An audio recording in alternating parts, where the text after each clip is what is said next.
Support for Carolina Business Review provided by Grant Thornton, an international accounting, tax, and business advisory organization dedicated to serving middle-market companies. Grant Thornton, a passion for the business of accounting. Novant Health is a not-for-profit group of hospitals and medical clinics caring for surrounding communities. Their nurses, physicians, and staff are nationally recognized for their remarkable devotion to patient care.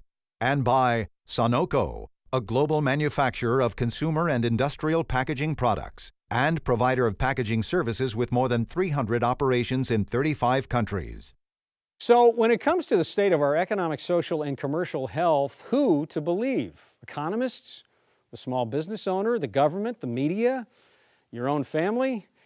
It is surely a challenge making heads or tails of our business and social situation. We will take a stab at it in just a moment with a look around the Carolinas for the latest week. And later on, from Western North Carolina's Biltmore Farms, Jack Cecil joins us again. Major funding also by the Duke Endowment, a private foundation in Charlotte, enriching communities in the Carolinas through higher education, healthcare, rural churches, and children's services. And by Blue Cross and Blue Shield of North Carolina, who's responsible for rising healthcare costs. Join Blue Cross and Blue Shield of North Carolina and many others in a candid discussion at letstalkcost.com. This edition of Carolina Business Review was recorded September 9th, 2011. On this week's program, Doug Copeland of the Business Journal, Mark Farris of York County Economic Development, and special guest Jack Cecil, president of Biltmore Farms. Now, Chris William. Hello, welcome again to our program. Happy weekend, guys, and thank you for being here. Mark, thank you.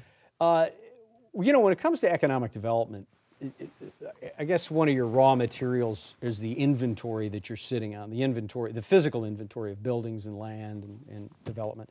Where are you with that? What does it say? I think, Chris, across the region, from my peers I've heard in both North and South Carolina, there's a limited inventory. Most of the projects that we're seeing now, when we are seeing some uptick in activity, we're beginning to see a stable market return. But it seems every company looking wants an existing building. And if you versus look, what 5 years ago? Versus a build-to-suit, versus greenfield site, versus going in and from the ground up building a new facility. Almost always was it like that? It's normally been about 70% throughout the decade, but now it's up to 90% in terms of the projects that come to both North and South Carolina looking first for an existing building.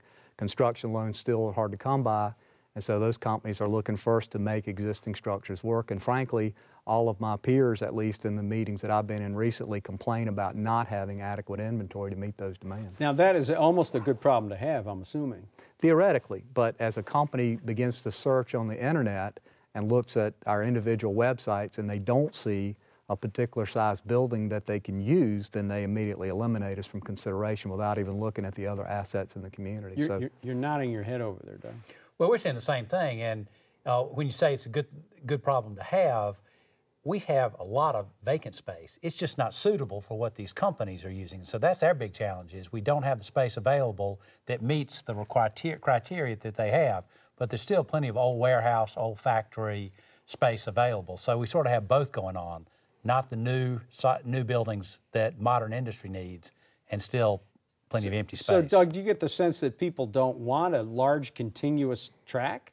Well, a lot of these old factories, though, are broken up. That's the issue. It's not large and contiguous. It's they're broken up with columns, and they don't have the ceiling height that they need sometimes. So it's that sort of thing. Okay. We're absolutely seeing you have to have the ground ready with the utilities in.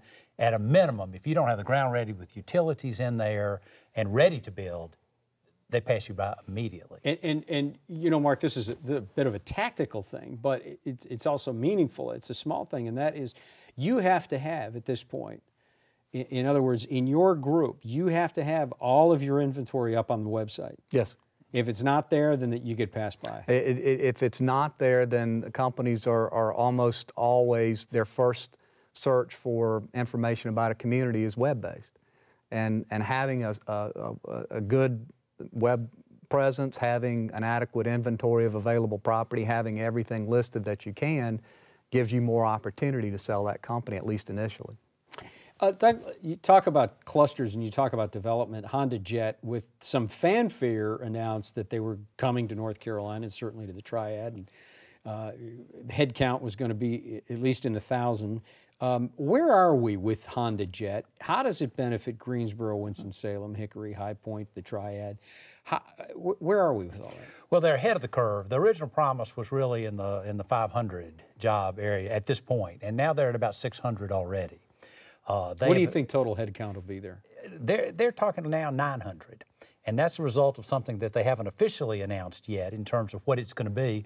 But they've gone to the county commissioners and the city council in Greensboro to ask for incentives, and those have been approved. The Golden Leaf Foundation in North Carolina has approved incentives, and they're looking at some expansion at the airport. There's a lot of people posturing about what that might be. I happen to think it's for additional parts production, which are going to be high-end, good-paying jobs, and so it's great. They've exceeded their expectations. They're on schedule for this unique jet they're building, and they're very optimistic about sales. Is this part of a cluster, or is this just part? Is this an ancillary business around an existing manufacturer? A good deal of what's happened in the Greensboro, the metro area, the Triad area, started off as individual businesses. And I'd like to tell you that there was a master plan 25 years ago, but it's grown into an aerotropolis that we've talked about on this program before, cluster. And there is everything under the sun there, seat manufacturing, plane repair, and there's more to come. Let me stay with you for just a second, because Bev Perdue recently said that she made a couple promises, and I went out on a limb here, I think, promised that Winston-Salem was going to start to get a bypass that was going to be put in the transportation budget. She also promised that Greensboro was going to have the last leg of that loop finished. Is that an encouraging thing? Do you think that's political rhetoric coming up on an election year for her? How do you think that plays out? Chris, you can never separate politics from it, so I'm not going to try. I'm simply going to say that for Piedmont, North Carolina, the Triad, North Carolina, it is a huge logistics area, and we need those loops done and finished. In Winston, it's a promise that's been in place for 25 years. It's just been unfair to landowners in that area. They couldn't sell their land because a road was going to come through there, but the state wasn't buying it. I talked to, and I'm not going to name them here, but there are major corporations that are manufacturing based in the Triad that don't ship in things they import, distribution companies, through the Triad. Astounded me because of the phenomenal road system we already have. But they say there's just too much opportunity for gridlock when they're going through and nearby these cities. And therein lies with that loop, with the finishing of that loop, alleviate that? It will alleviate that, and these individuals that are importing out of Norfolk and Morehead City and some in South Carolina tell you that they avoid the Triad with their shipping because of the lack of those loops. Mark, we talk about the aerospace cluster, and certainly in Charleston. The National Labor Relations Board, it is no surprise that they have gone after Boeing because they feel like Boeing unfairly took some jobs from Washington State and planted them in the Palmetto State. In the General Assembly, or at least in the House in North Carolina, there was a bill introduced, and I want to read this to you. The bill prohibits the NLRB from ordering any employee to relocate, shut down, or transfer employment under any circumstance. So a couple big things here. North Carolina wants to get out ahead of this curve, watching what happened in South Carolina. How do you read that? What's the first thing you think about when you hear about that? I think this will be the first of many pieces of legislation in both states that'll potentially address those issues. I think the Boeing situation has brought the issue to the fore, of course, but North Carolina's 50th in terms of unionized labor force, and South Carolina's very close to the bottom as well. I think we're 49th, maybe 48th. Back in the 80s, 20% of the U.S. workforce was labor oriented or organized, and now that's only about 11% as opposed to 3.5% in North Carolina and 4.5% in South Carolina. So I think that's an attempt to try to maintain that advantage that we have in terms of recruiting companies who wish to avoid organized labor. Yeah, Doug, thoughts about that? It's a huge issue because it really did have a chilling effect on what's going to happen. Okay, thanks. Let me bring something else up to you, Mark. The House in North Carolina recently introduced, and I want to read this to you. The bill recently introduced a bill, and it reads this way. The bill prohibits the NLRB, the National Labor Relations Board, from ordering any employer to relocate, shut down, or transfer employment under any circumstance.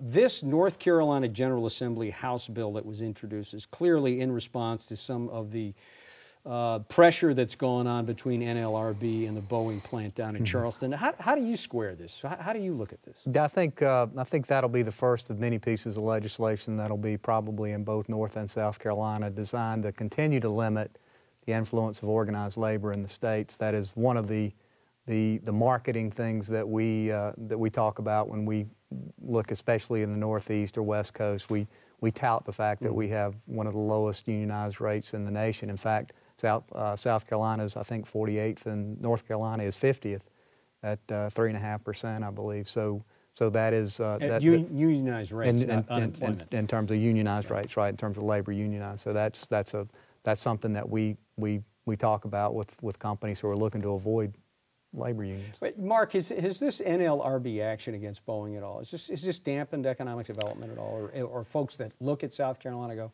you know, we don't even want to get in the middle of that? It hadn't. I think, you know, if there was any situation that potentially would have created an opportunity for the labor unions, it was when BMW came to South Carolina, and we've largely avoided any negative impact of labor unions in terms of automotive especially. So I don't think it's going to limit our opportunity to market to companies. Guys, please stay with us. We're going to bring our guest on in just a moment. Before we do that, next week on this program, Charleston's Low Country has a hot-growing company, has a bunch of hot-growing companies. One is called Vapor Apparel. The CEO of that, or I almost want to say the co-CEO of that, the co-founder of that, gentleman named Chris Bernay will be here representing Vapor Apparel. And then coming up in just a few weeks, we're going to focus on the energy cluster. Both Columbia and Charlotte have put big flags in the ground around the energy cluster. What does that mean exactly? We're going to find out from our panel of experts. Growth is slow, no doubt about that, and there is no exception to that in Asheville. The rate of growth for the last 6 months in the 4 regional counties around Asheville, in that western North Carolina capital, was 0.5%. At that rate, it will take more than a decade, more like 12 years, to make up the job losses that the Asheville region has endured since 2008. Joining us now is business and civic leader and Biltmore Farms president, Jack Cecil. Jack, welcome back to the program. Nice to be here. Thank you. Does that scare you, Jack, that the rate of growth is 0.5% over the last 6 months and trying to make up some of that job loss? If you look at it purely from the unemployment and the growth factor, yes. But if you look at the dynamics of the wages in the job market in Asheville, what you've done, we've seen a drop in the manufacturing base, just like every other part of the Carolinas, but we've traded what I call the brawn jobs into brain jobs. So we've lost 17,000 jobs in 10, 15 years in Asheville in the manufacturing, but now we're in more of this advanced manufacturing. And you may trade off number of jobs, but you're not necessarily giving up much income. But the idea of 10 years to pull out of it, yeah, that scares me. So we're trying to diversify our economy. Can you compress that? Can you take that down to 5 years? I believe so if we really focus in on the niche opportunities that we have in sort of clusters or traditional place-based economic development where you build upon your strength and not try to be someone that you can't be. Yeah. Because there's a number of opportunities going on in Asheville and in the 5 or 6 counties around us now. So I guess how do you leverage that special mojo that Asheville has always had? Much of it is because of the people who move there, the artists and the creative people. That's the mojo. And if you talk about the people who want to move to Asheville now, that's part of the attraction, the so-called euphemism, the quality of life issue. You can't, the authenticity of that is really a leader and an opportunity for us to build upon in the future.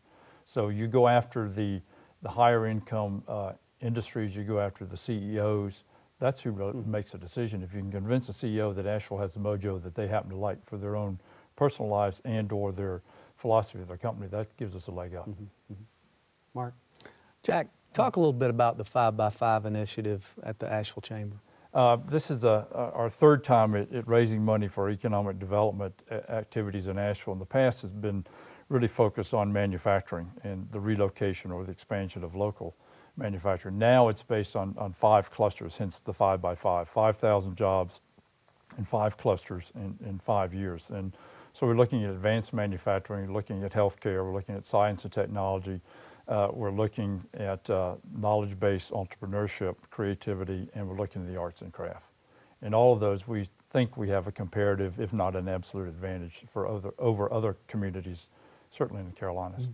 And Jack, in follow-up with Mark, one of the quotes around this initiative, or certainly around the dialogue around this initiative, was you said we don't want to rely on Raleigh, we don't want to rely on Washington. Will this kind of get you off of that reliance? Will this really not jumpstart, but will it take you to that level where you don't have to worry about that? I remember the quote well, as I said it in the launch of the fundraising effort. It's really not a dependency, it's really taking advantage of what we have and how can we leverage that, working with Raleigh and Washington, but not be solely dependent upon them for handouts and incentives and stuff like that, because that won't work. We have to do it our own based on the strategic advantages we have. Doug? Let me ask you a question in the travel and tourism area. The North Carolina General Assembly is going to place legislation on the ballot to create a constitutional amendment to ban gay marriage. Certain political groups that are having meetings, teachers associations, the Democratic National Committee that's coming to Charlotte in a year, they wouldn't come to a state, for example, in the past that didn't acknowledge the Martin Luther King holiday. We may see the same kind of thing in company relocation, but especially in conventions and meetings. Right. Can that impact Asheville? Most definitely, because part of the creative talent is the alternative lifestyle that's been evident in Asheville for many, many years. That's the artists, that's our crafters, that's part of the mojo, that's the quality of life. It would hurt the hospitality industry, it would hurt the tourism piece, but I really think it would hurt what's going on in Asheville the last 15, 20 years, the creation of the place of downtown. Because if you look at all from the festivals, from the Bell Share to the Lexington Avenue Festival, it's all the creative talent, and most of that is alternative lifestyles, and we embrace it in Asheville. That's part of our unique attributes, and that's why many people actually come to Asheville, is enjoy the weekends, and so yeah, it'd have serious impact on our economy. Well, how's the summer season? You know, now that we're at the end of the summer tourist season, tourism, big driver in the counties. How did it work out? It's a pretty good summer, actually. Better than you thought? Better than we thought. I think people are now becoming frustrated and they want to spend a little money. They may not have an inordinate amount of money, but I think we're tired of the 4 years of the Great Recession, and you have to have a little break every once in a while.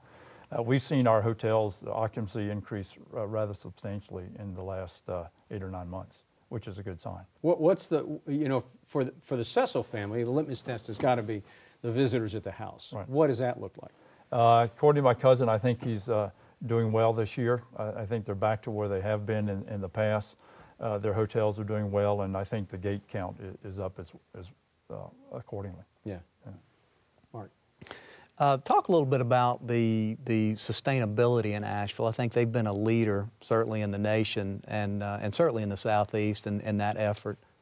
I think there's a couple areas to highlight in there. One is our green industry. FLS, which is a solar panel installation, was the 46th fastest growing entrepreneurial company in the country, recognized by Inc. magazine. And so we have the green industry in that side. We also have another industry, the cluster around the natural products and herbal medicines. We have the most biodiverse temperate climate in North America, so therefore we can grow ginseng and St. John's wort. There's a big movement in the United States now, the FDA level, and certainly internationally, to make sure the integrity and the purity of the product is what it should be. And so we're, through the Ben Creek Institute, are coming up with a relationship with laboratories around North Carolina so that we can test the quality of the product. Another initiative is the farm to table. And we have, at one of our hotels, we had a 30-mile burger, which means all the ingredients from the hamburger during tourist season came within 30 miles. And you know, people like that. Sure. And it's not like supersize me. I mean, it's no, not supersize. Okay. It's good quality produce. And we have a farmer's market every Wednesday in our town square, our downtown community. And we have seen the increase in sales from last year to this year rather substantially. Part of it is the economy, part of it's tourism coming back, but really it's the acceptance of that farm to table menu. So. You've got to have a different blend of housing and housing starts and housing sales than the rest of the region, if you will. Talk a little bit about how housing is doing in your market. If you would look at our 8-cylinder engine, that's the one we're still sort of misfiring. And much of that's because the growth in Western North Carolina is dependent on in-migration. Traditionally, it's been about 90–95% of our growth rate, meaning other places in the Carolinas, Georgia, and Florida. And with those depressed markets where people can't sell out of the homes, it's hard for people to move to Asheville. The way we look at it, and the sort of the half-full opportunity is, we all want to retire when we're 65. Well, during this Great Recession, I hadn't become any younger. I'm compressing the time now that I will have to make the move to retirement. And Asheville has traditionally a very good growth rate in that 45 to 65 age group. But the nice thing about it, they bring their wealth with them, and they can afford some of the moderate prices and the higher price homes. Has that slowed down at all? Oh, that's dramatically slowed down. Where we've seen the growth in the sort of the constant normality is in the lower price point of the housing.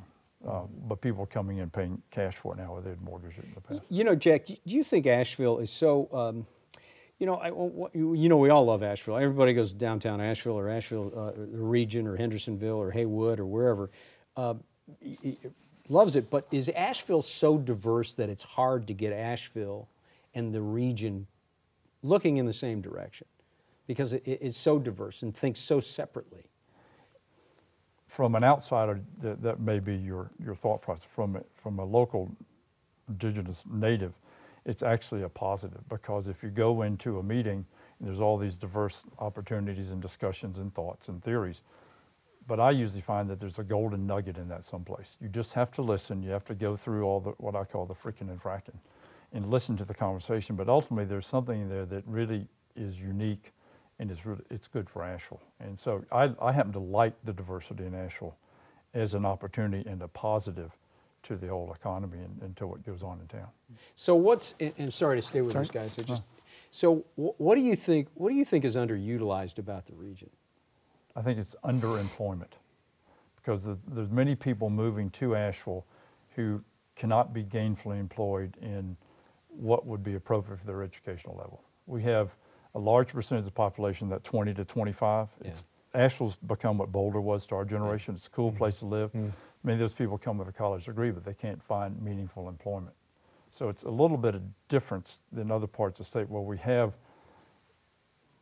intelligent people in Asheville. We need to match their brain power with jobs in Asheville. Wouldn't that be a natural incubator then? Oh, absolutely. And AB Tech has an incubator.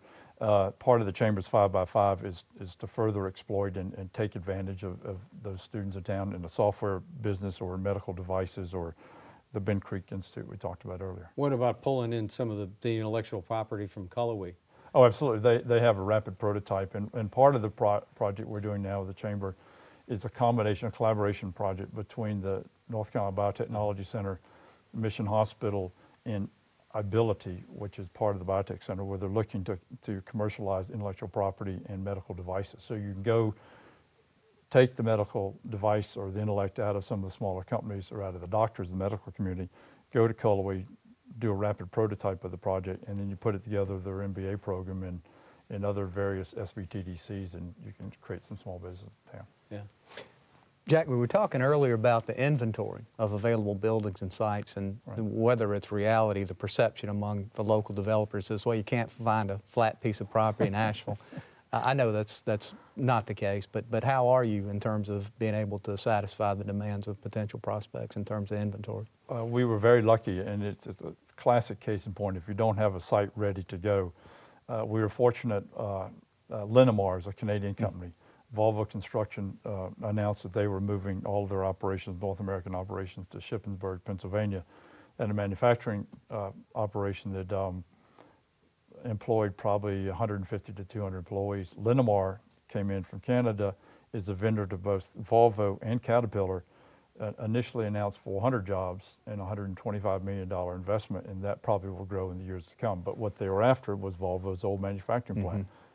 Building with the bay height and the water and sewer right there, and enough office space that they can expand on about a 60-acre campus. So we do have flat land. Good. It's few and far between, and it's out of the floodplain. Okay. But we do have to be prepared for those opportunities. And I know there's a couple other that the Chamber is working with now, and it'll be an adapted reuse of a piece of property.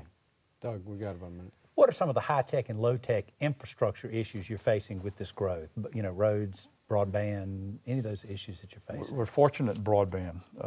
In our Biltmore Park, we have 4 redundant carriers, and we have 2 lines of an OC 192 that go to Washington and to Atlanta. So we have all the fiber we need, plus redundant power. That's not necessarily the case for more rural parts of Western North Carolina. In that area, thanks to some money at the state and federal level through MCNC, we're expanding the internet.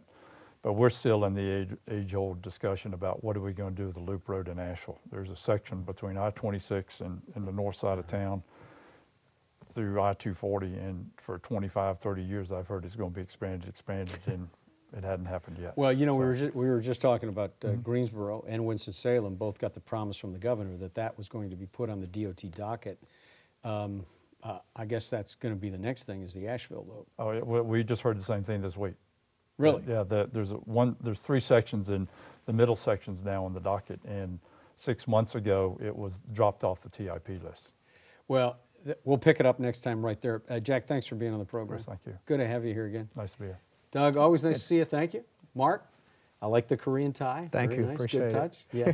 Good to see you. Thanks for being Thank here. you, Chris. Until next week, I'm Chris Woodiam. Good night.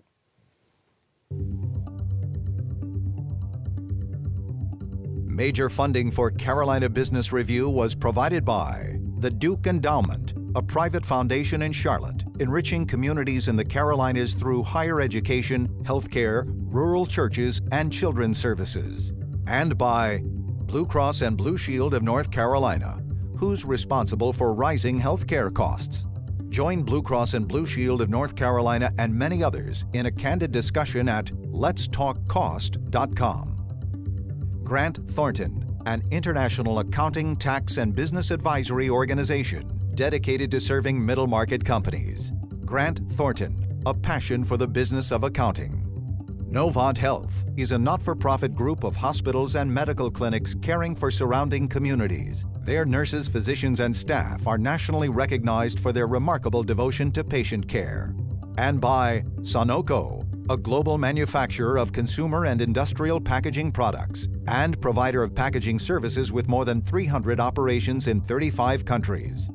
And by viewers like you. Thank you. Promotional consideration provided by Business North Carolina Magazine. For more information, visit carolinabusinessreview.com.